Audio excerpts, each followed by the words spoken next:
Вода из подвалов многоэтажных зданий и забитой канализацией во дворе. На эти проблемы жалуются жители района Синоп по адресу Кадурское шоссе 22. По их словам, после очередного разлива сточных вод сотрудники водоканала приезжают и устраняют неполадки, но ситуация обостряется тем, что, как оказалось, вода течет еще из труб старой котельной, находящейся прямо напротив домов. Вон, видите, по всей улице стоит. Они приходят, чистят, они не отказывают нам. Но все равно вот что творится. После этого все это дети заносят в дом. У нас очень большой двор и много детей. У нас нету чистого двора. Мы своими силами сколько могли делаем, но уже больше денег тоже нету. Мы не можем все время у людей дайте деньги. Здесь много пенсионеров, которые не в силах сами убирать. В этом доме много тоже квартир сдается.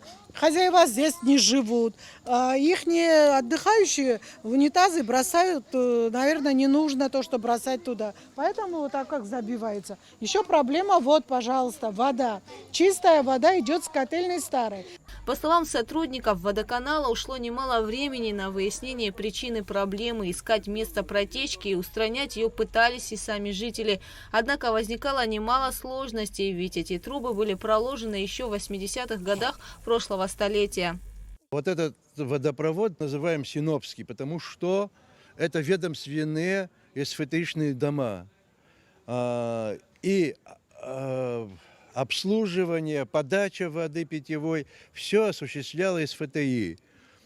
Нам в Сухумский водоканал городской передали относительно недавно, год, полтора-два, сейчас я точно не могу сказать. Вот здесь вот СФТИ, вот, у них есть чертежи, оказались чертежи.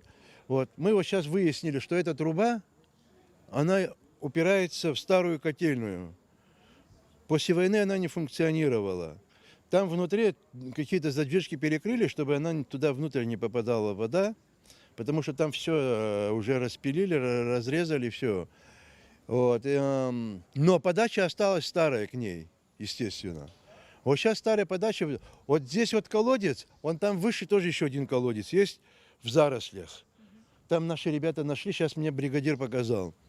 А может вода идти сюда тоже? Да, этот колодец связан с этим колодцем, но в этот колодец вода со стенок попадает. Не снизу, не с лотка колодца, а со стенок колодца.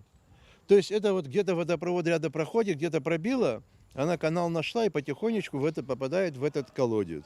И оттуда с этого колодца перетекает в этот колодец.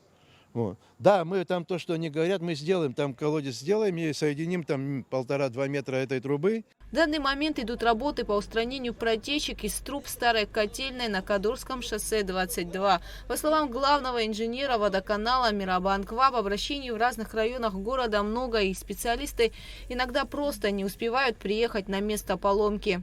Тогда у них проблема была, вон там чуть выше, где вот это здание, вот там прорыв был. Вот выше вот той ямы вырытой, там прорыв был. Мы приезжали, кусок трубы поменяли. Ну и стало сухо, но прорвало выше. Вот туда, в районе котельной, ближе к котельне, туда прорвало. И оттуда она стекает сюда, я так думаю. Сотрудники водоканала планируют завершить ремонтные работы по устранению протечек на Кадурском шоссе 22 в ближайшее время. Гугу Цавардания, Раму Камке, Абхазское телевидение.